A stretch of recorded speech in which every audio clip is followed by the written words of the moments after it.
Pemerintah daerah Kabupaten Aceh Barat melalui Dinas Sosial berharap program sekolah rakyat dapat berkontribusi pada penurunan angka kemiskinan di Aceh Barat. Hal itu disampaikan oleh PLT Kepala Dinas Sosial T. Remi Ilham Putra saat diwawancarai RRI.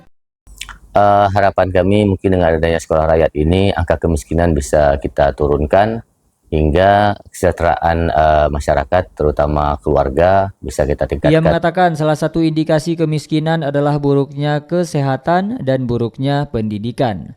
Sebelumnya, Remi mengatakan pihaknya telah melakukan survei untuk pengecekan kelayakan lokasi pembangunan sekolah rakyat tersebut. Ia mengatakan saat ini pihaknya sedang menunggu tim verifikasi dari Dinas PUPR untuk kelayakan pendirian bangunan. Lebih lanjut, Remi mengatakan sejumlah fasilitas akan dilengkapi di sekolah rakyat tersebut seperti sarana olahraga, asrama, edukasi, dan fasilitas penunjang lainnya. Remi mengatakan sekolah rakyat ini akan menggunakan konsep boarding school di mana siswa akan tinggal dalam satu lokasi dengan fasilitas pendidikan. Lebih lanjut, PLT Kepala Dinas Sosial itu mengatakan bahwa pihaknya telah mempersiapkan seluas 8 hektar lahan untuk pembangunan seluruh fasilitas sekolah rakyat tersebut yang bertempat di Desa Ujung Tano Darat, Kecamatan Merbo, Kabupaten Aceh Barat. Sekolah rakyat tersebut, kata Remi, akan mampu menampung lebih dari 500 anak. Reporter RRI Melabuh Tama Maulizar melaporkan.